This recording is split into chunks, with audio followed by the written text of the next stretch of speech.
ہم بات کر رہے ہیں ایک ایسے ٹرک کی جس کو پورے 8,500 کلومیٹر ٹریول کرنا تھا، لیکن مسئلہ صرف یہ نہیں تھا کہ ٹرک کو اتنا لمبا سفر کیسے کروایا جائے، بلکہ اصل مسئلہ یہ تھا کہ اس ٹرک میں برف کا ایک بہت بڑا بلاک رکھا گیا تھا جس کو افریقہ کے آگ برسانے والے صحرا سے صحیح سلامت گزارنا تھا۔ یعنی جس صحرا میں برف تو کیا لوہا بھی نرم پڑ جاتا ہے، اس صحرا میں اس ٹرک کو پورے 10 دن گزارنے تھے۔ لیکن چیلنج یہ تھا کہ کسی بھی حالت میں برف پگھلنے نہ پائے، اور وہ بھی بغیر ریفریجریٹر کے۔ اس سے پہلے ناظرین، نعیم ہاؤس کی ویڈیوز میں آپ کا ایک بار پھر سے ویلکم ہے۔ ناظرین، یہ بات ہے 1959 کی، جب پوری دنیا کی اٹینشن ایک آئس بلاک نے گھیر رکھی تھی۔ یہ آئس بلاک 3,500 kg وزنی تھا اور اس کو دنیا کے ایک کونے سے دوسرے کونے تک پہنچانا تھا، اور وہ بھی بغیر ریفریجریٹر کے۔ یعنی اس کا اسٹارٹنگ پوائنٹ تھا ناروے کا شہر وہی رانا، اور اس کا اینڈنگ پوائنٹ تھا لیبر، جو سنٹرل افریقہ میں ایک شہر ہے۔ لیکن آخر ایسا کیوں کیا جا رہا تھا؟ اس آئس بلاک کو اتنا دور کیوں لے جایا جا رہا تھا؟ اصل میں یہ معاملہ شروع ہوا تھا 1 سال پہلے، یعنی 1958 میں۔ لگزمبرگ یورپ کا ایک ملک ہے جہاں سے ایک بہت فیمس ریڈیو اسٹیشن چلایا جاتا تھا۔ یہ براڈ کاسٹ ریڈیو لگزمبرگ کے نام سے پوری دنیا میں فیمس تھا۔ اس ریڈیو اسٹیشن کی طرف سے سارے سننے والوں کے لیے ایک انوکھا چیلنج رکھا گیا، اور وہ چیلنج تھا کہ اگر کوئی بھی آدمی 3 ٹن وزنی آئس بلاک کو آرکٹک ریجن سے افریقہ تک لے کر جائے گا تو اس کو ایک بہت بھاری انعام دیا جائے گا۔ ریڈیو لگزمبرگ کی طرف سے یہ ڈیسائیڈ کیا گیا تھا کہ ہر کلوگرام آئس کے بدلے میں 1,00,000 فرنسز دیے جائیں گے، جو آج کے دور میں $16,000 بنتے ہیں۔ ہر ایک kg کے $16,000، یعنی 3 ٹن وزنی آئس بلاک کے $48 ملین بنتے ہیں، جو واقعی ایک بہت بڑی رقم ہے۔ لیکن اس چیلنج کے کچھ رولز بھی تھے۔ پہلا رول تو یہ تھا کہ یہ آئس بلاک 1 پیس میں لے کر جانا ہے۔ دوسرا رول تھا کہ اس کو صرف ہائی روڈ ٹرانسپورٹ کیا جائے گا، اور تیسرا سب سے مشکل رول یہ تھا کہ یہ چیلنج کو پورا کرنے کے لیے ریفریجریٹر کا استعمال نہیں کیا جا سکتا۔ ریڈیو لگزمبرگ نے اتنا بھاری انعام اسی وجہ سے رکھا تھا کیونکہ ان کو اچھی طرح معلوم تھا کہ اتنا بڑا آئس بلاک آرکٹک ریجن سے افریقہ تک لانا کسی بھی صورت میں ممکن نہیں ہے، کیونکہ یہ کوئی چھوٹا موٹا سفر نہیں ہے، بلکہ یہ سفر پورے 8,500 کلومیٹر لمبا ہے، جس میں 2,500 کلومیٹر افریقہ کا وہ صحرا ہے جہاں ٹمپریچر 50 ڈگری سینٹی گریڈ ہوتا ہے، یعنی برف جو فریزر سے نکلتے ہی منٹوں میں پگھل جاتی ہے۔ وہ بھلا اس ہفتوں لمبے سفر میں صحیح سلامت کیسے منزل تک پہنچ پائے گی؟ ریڈیو لگزمبرگ نے یہ چیلنج تو دیا، لیکن یہی چیلنج ان کو کس مشکل میں پھنسا دے گا اس کا ان کو اندازہ بھی نہیں تھا۔ یہ چیلنج ریڈیو پر براڈ کاسٹ ہونے کے کئی مہینوں تک کسی نے بھی آگے بڑھنے کی ہمت نہیں کی، لیکن پھر برگرنارڈ ویک نامی ایک شخص نے اعلان کیا کہ وہ یہ چیلنج قبول کرنے کو تیار ہے۔ برگرنارڈ ویک، جو کہ ناروے میں ایک انسولیشن کمپنی کلاس واٹ کا مینیجنگ ڈائریکٹر تھا، اس کا ماننا تھا کہ اس کی انسولیشن بناتی ہے، اس کو استعمال کر کے یہ چیلنج آسانی سے پورا کیا جا سکتا ہے۔ اگر برگرنارڈ ویک یہ چیلنج پورا کرنے میں کامیاب ہو گیا تو کمپنی اور اس کے امپلائیز کے لیے کافی ساری دولت اکٹھی کر سکے گا۔ پوری دنیا میں یہ بات پھیل چکی تھی کہ ایک شخص نے ریڈیو لگزمبرگ کا آئس بلاک چیلنج قبول کر لیا ہے۔ اس کام کو انجام دینے کے لیے نارڈ ویک نے ایک ٹیم بنائی اور چیلنج کو پورا کرنے کے لیے کام شروع کر دیا، جس کی وجہ سے کئی نیوز پیپر کی ہیڈ لائنز میں نارڈ ویک کی چرچے ہونے لگے۔ آئس بلاک چیلنج کو پورا کرنے کے لیے ابھی تک جو بھی کوشش کی گئی تھی، وہ جب ریڈیو لگزمبرگ کو معلوم پڑی تو ان کو ایک بہت بڑی رقم کھونے کا ڈر لگنے لگا، اور ڈر کے مارے انہوں نے اپنی یہ آفر واپس لے لی، کیونکہ گلاس واٹ کمپنی اور اس کے ڈائریکٹر کافی زیادہ فیمس ہو چکے تھے۔ اسی وجہ سے ریڈیو لگزمبرگ کے آفر ختم ہونے کے باوجود بھی نارڈ ویک نے یہ چیلنج پورا کرنے کی ٹھان لی تھی۔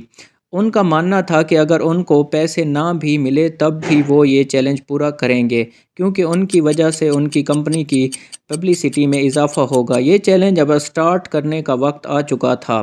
یہ فیصلہ ہو چکا تھا کہ آئس بلاک کو ناروے کے شہر مائرانا سے آل دا وے افریقہ میں کیوبین کے شہر لیبرل تک بھیجا جائے گا۔ آئس بلاک کو Denmark, Netherlands, Belgium, France, Spain اور ماروکو کے بعد الجیریا کے صحرا سے گزار کر کیوبین تک لایا جائے گا۔ نیٹورک کی ٹیم میں ایک انجینئر، 4 ڈرائیور، ایک ٹرک میکینک اور 2 کیمرہ مین بھی شامل تھے۔ انہوں نے 3 ٹن وزنی آئس بلاک کو گلیشیئر سے کاٹنے کا فیصلہ کیا، لیکن اتنا بڑا آئس بلاک ایک ہی ساتھ کاٹنا کافی مشکل تھا، اسی لیے 200 kg کے بلاکس کو کاٹ کر ہیلی کاپٹر کے ذریعے نیچے بھیجا گیا۔ اس کے بعد ناظرین، نیٹ ویک اور ان کی محنت کو کافی زیادہ میڈیا اٹینشن بھی مل رہی تھی، اور اسی وجہ سے کئی کمپنیز نے نیٹ ویک کے اس چیلنج کو پورا کرنے کے لیے ان کو اسپانسر کرنا شروع کر دیا۔ شیل نے فیول کا ذمہ اٹھایا اور ایکسکینیا نے ان کو ٹرک دیا جس میں یہ آئس بلاک رکھا جانا تھا۔ 2000 kg کے بلاکس کو گلیشیئر سے نیچے لا کر دوبارہ سے فریز کیا گیا اور 3500 kg کا ایک سنگل بلاک بنایا گیا۔ یہ بلاک ایک خاص کنٹینر میں ڈال کر ٹرک میں لوڈ کیا گیا، جس کی سائیڈوں پر ایک خاص گلاس وول سے اس کی انسولیشن کی گئی۔ اچھی طرح انسولیشن کرنے کے بعد 20 سیکنڈ فیکٹ 1959 کو آخر کار یہ انوکھا سفر شروع ہو گیا۔ شروعات کا سفر تو کافی زیادہ آسان تھا، کیونکہ ان علاقوں میں موسم بھی کافی خوشگوار تھا اور روڈز بھی ٹھیک ٹھاک تھے۔ کیونکہ یہ نیوز پوری دنیا میں پھیل چکی تھی، اسی وجہ سے یہ ٹرک اور اس کا کرو جس بھی بڑے شہر سے گزرتے تھے، وہاں کے لوگ ان کا استقبال کرتے اور نعرے لگا کر ان کا حوصلہ بڑھاتے تھے۔ جیسے جیسے ان کا سفر بڑھتا جا رہا تھا، ان کی پبلسٹی میں بھی اضافہ ہوتا جا رہا تھا۔ جب یہ ٹرک پیرس میں گزر رہا تھا تو ان کو وہاں کی پولیس نے بھیڑ والے علاقوں سے گزارنے کے لیے خاص پروٹوکول بھی دیا تھا، یہاں تک کہ پیرس کے میئر نے کرو کی دعوت بھی کی تھی۔ اس سفر کو 1 ہفتہ گزر چکا تھا۔ ماں سے پہنچنے پر ٹرک کو کرین کی مدد سے ایک شپ سے رکھا گیا، کیونکہ ان کو سمندر کا ایک بہت بڑا فاصلہ پار کرنا تھا۔ سمندر کے دوسرے حصے پہنچنے پر کنڈیشنز بالکل ہی الگ ہو چکی تھی۔ ٹرک اب افریقہ کی زمین پر آ چکا تھا، جہاں دن کی ٹائم پر گرمی اتنی شدید تھی، نہ صرف آئس بلاک کے پگھلنے کا خطرہ تھا بلکہ ان کے ساتھ موجود کرو کی طبیعت بگڑنے کا بھی خوف منڈرا رہا تھا۔ ان سارے خطروں کے علاوہ ٹرک کو سیکیورٹی تھریٹ بھی تھا، کیونکہ جس صحرا سے وہ لوگ گزر رہے تھے اس علاقے میں جنگ چل رہی تھی اور فریڈم فائٹرز کے لوگ پہاڑوں میں ہی چھپے ہوتے تھے۔ وہ لوگ اپنی باتیں منوانے کے لیے ٹرک اور اس کے کرو کو ہوسٹیج بھی بنا سکتے تھے، اور اس خطرے سے نمٹنے کے لیے فرینچ ہارن لیجین نے ٹرک اور ان کے کرو کو صحرا کے کچھ ایریاز میں سیکیورٹی دی اور ان کو خاص انسٹرکشن دی کہ ان کے کم سے کم اسٹاپ لے کر ان کو اس صحرا سے گزرنا ہے۔ لیکن کیونکہ اس صحرا میں پراپر روڈز نہیں تھے، اسی وجہ سے ٹرک بار بار ریت میں پھنس جاتا تھا۔ ان کو منزل تک پہنچنے کی جتنی زیادہ جلدی تھی، اتنا ہی زیادہ ان کے راستے میں مشکلات آ رہی تھی۔ یہ مرتبہ جب ٹرک پھنس جاتا تھا تو اس کو ریت سے نکالنے میں کرو کو گھنٹوں لگ جاتے تھے۔ دنیا کے سب سے مہنگے آئس بلاک کو ٹرانسپورٹ کرنے کا یہ مشن اب ان کے گلے میں آ چکا تھا۔ ایک طرف فریڈم فائٹرز کا خوف تھا تو دوسری طرف گرمی نے کرو کی حالت بگاڑ کر رکھ دی تھی، اور سونے پہ سہاگا۔ اس گرمی نے اپنا کرو کی جو برف تھی اس کو پگھلانا بھی شروع کر دیا تھا۔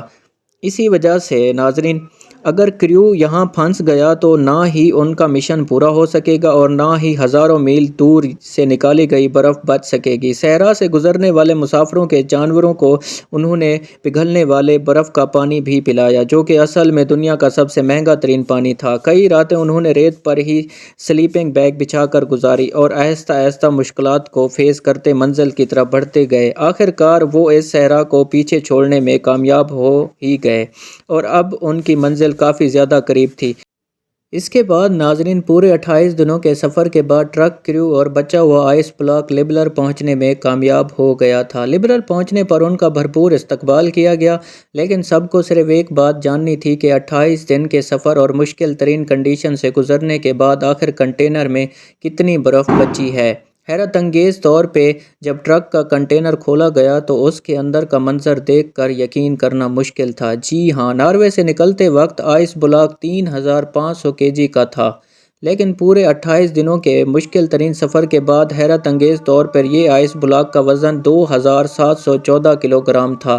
صرف 11% برف یعنی صرف 336 کلوگرام آئس راستے میں پگھل چکی تھی، اور باقی سارا آئس بلاک ون پیس میں موجود تھا۔ یہ بے شک ریڈیو لفظ اپنی آفر سے پیچھے ہٹ چکا تھا، لیکن پھر بھی یہ چیلنج پوری طرح سے کامیاب ہوا اور یہ برف توڑ کر گیبیون کے لوگوں میں ڈسٹریبیوٹ کی گئی، جنہوں نے آج تک پہلے کبھی بھی برف نہیں دیکھی تھی۔ ناٹ ویگ اور ان کی کمپنی کو کوئی کیش ریوارڈ اور وقت تو نہیں ملا، لیکن اس پبلسٹی نے ان کی کمپنی کے سیلز پر 4 چاند لگا دیے۔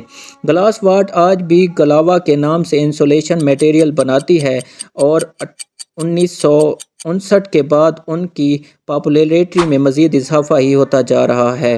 ناظرین، امید کرتا ہوں میری ویڈیو آپ کو کافی حد تک پسند آئی ہوگی۔ آج کے لیے اتنا کافی ہے، ملتے ہیں ایک اور انٹرسٹنگ ویڈیو کے ساتھ، تب تک کے لیے اپنا بہت سارا خیال رکھیے گا۔ اللہ حافظ۔